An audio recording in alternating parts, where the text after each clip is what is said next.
el año 850 después de Cristo, la sociedad mochica desapareció, colapsó, sus ciudades fueron abandonadas, sus cementerios dejaron de recibir a los grandes señores mochicas y los templos dejaron de usarse. ¿Qué sucedió después? ¿Quiénes sucedieron a los mochicas? Sabemos que de sus cenizas surgieron una serie de grandes sociedades, los chimú de Chanchan en Trujillo y aquí en Lambayeque, la cultura lambayeque, la gran cultura de esa parte del norte del Perú.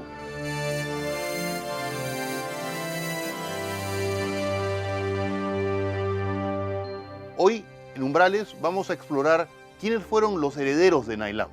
Mi nombre es Luis Jaime Casillo, soy profesor de arqueología y los invito a acompañarme en esta búsqueda.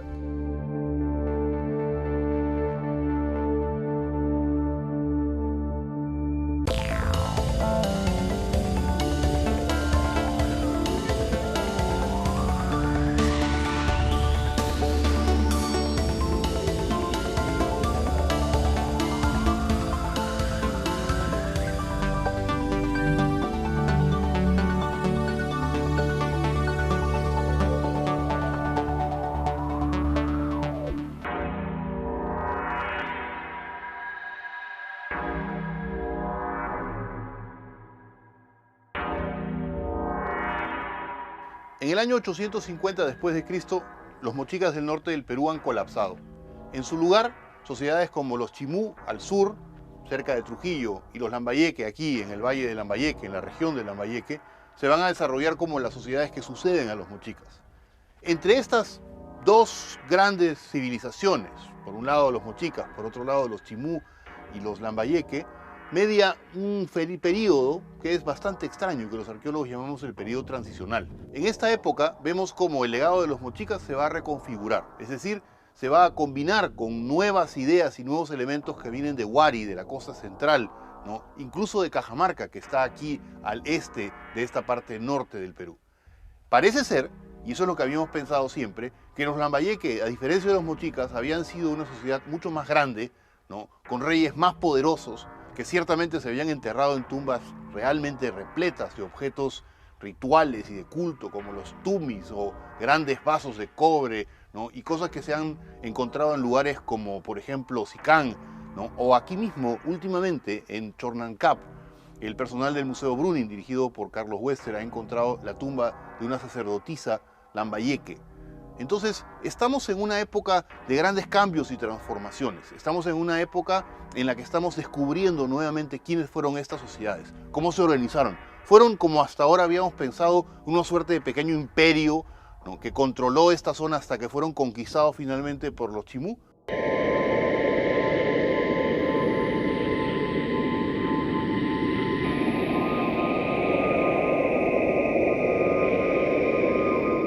Estamos con Julio César Fernández en las afueras del Museo Brunin, en Lambayeque. Es también el centro de las investigaciones sobre la cultura lambayeque. En este sitio hemos invitado a Julio César Fernández para que nos cuente un poco la leyenda de Nailamp y nos explique cómo la leyenda de Nailamp puede ser o no una representación de lo que sucedió aquí en el pasado cuando nace la cultura lambayeque. La información que tenemos está basada en dos documentos históricos, la versión de Miguel Cabello de Balboa y la versión justamente de Justo Modesto de Roñones Andrade de 1782. Estas dos versiones cabe decir que son complementarias. Hablan de un personaje justamente que vino de lejanas tierras y desembarcó cerca a la desembocadura de un río llamado Fequeyanga, que Brunin justamente indica que es el río Lambayeque.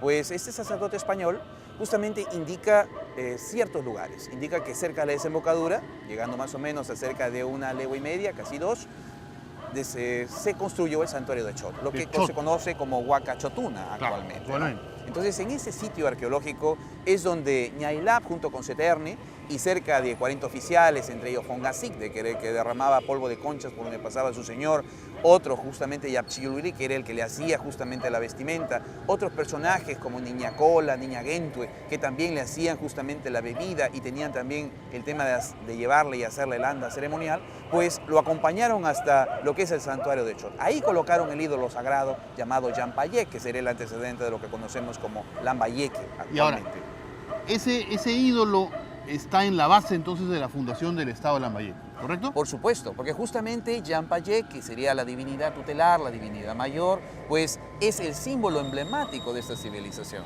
Y esta civilización justamente tiene que ver con un personaje que viene de lejanas tierras, que como la leyenda dice, le llegó la época de morir, en este caso a Ñailap, ¿no? Y le salieron alas y desapareció, pero fue enterrado en el lugar donde él colocó el ídolo sagrado.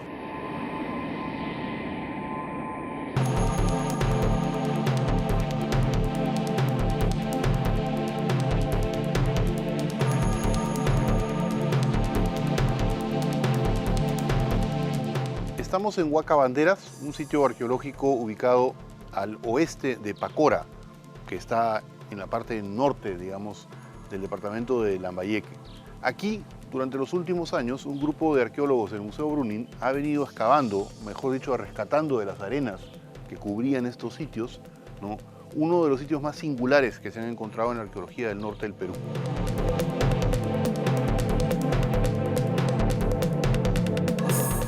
Este sitio no es un sitio mochica, pero tampoco es un sitio de Lambayeque. Tiene características que lo acercan a lo mochica, como vamos a ver en sus frisos, en los fragmentos de techos pintados que se han encontrado, pero por otro lado tiene características que aparentemente lo acercarían también a lo que después se va a constituir en el fenómeno Lambayeque. La excavación aquí ha estado a cargo de Manuel Curo, ¿no?, y este sitio puede ser considerado en ese momento como el eslabón perdido que conecta estas dos grandes tradiciones de esta región.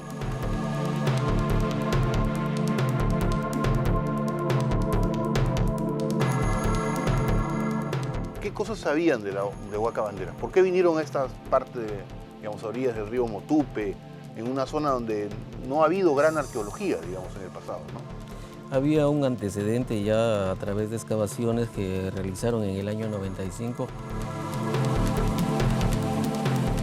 Nosotros teníamos la seguridad de encontrar cosas bastante interesantes que se podrían vincular al inicio de la formalización de la cultura lambayeque.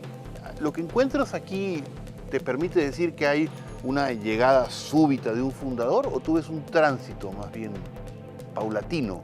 Lo que las evidencias nos están demostrando es que el tránsito de una cultura a la otra es un tránsito gradual, que probablemente se haya desarrollado en el transcurso de los también probablemente 100 años que haya tenido de ocupación este sitio.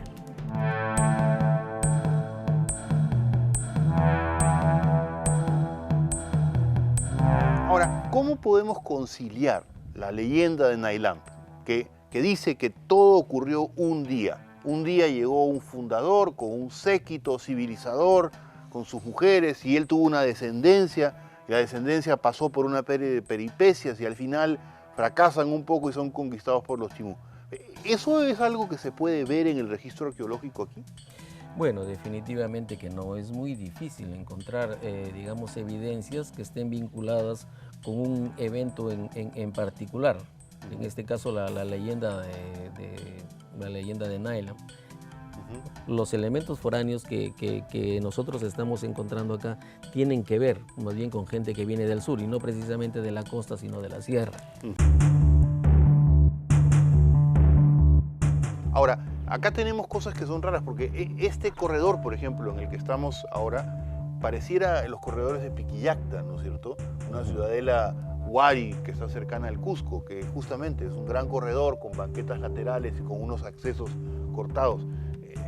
Has encontrado además algo de cerámica polícroma aquí, ¿no es cierto? Así es, tenemos evidencias de tres tipos, evidencia arquitectónica, tenemos evidencia ceramográfica, muy interesante también, pero la iconográfica es tal vez un poco más elocuente.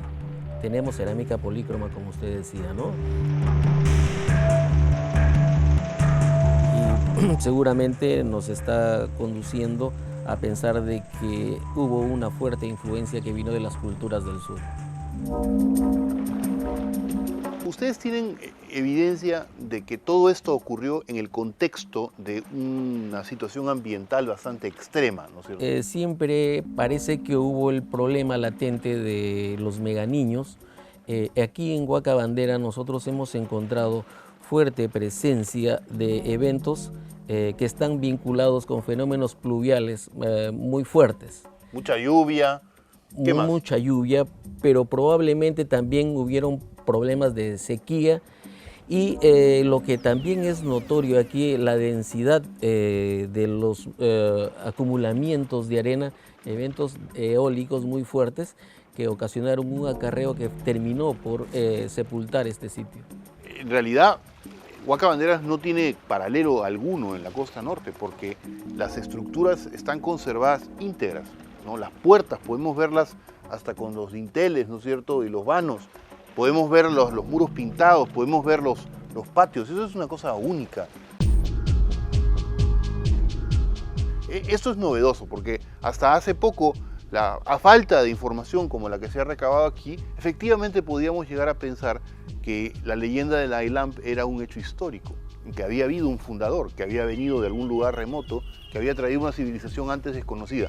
Pero los hallazgos arqueológicos en los últimos años, no solamente aquí, también en el Valle de Jequetepeque o incluso en el Brujo, nos están revelando que el tránsito entre el final de Moche y el inicio de Lambayeque fue un proceso mucho más pausado, ¿no es cierto?, de transformaciones, probablemente donde van a desaparecer los líderes y la autoridad de los mochicas, pero lentamente eso se va a reconfigurar nuevamente, ¿no es cierto? Van a adquirir características propias, etc. Unas últimas preguntas en una zona más personal. ¿Cuánto tiempo tienes de arqueólogo, Manuel? ¿Cuántos años te has dedicado de tu vida a la arqueología? Bueno, yo llevo aproximadamente, si contamos nuestros años de trabajo en la época de estudiante, tenemos 30 años. 30 años. En esto. Y en esos 30 años te has básicamente especializado en las sociedades de aquí del norte, ¿no? Básicamente nuestros estudios se han centralizado aquí en el norte, aquí en Sierra Norte y Costa Norte de acá del Perú. Manuel es una de las personas que ha contribuido a lo largo de su vida académica y profesional, ¿no?, a descubrir y desentrañar los misterios de las grandes sociedades del norte. Vamos a conocer otros más adelante.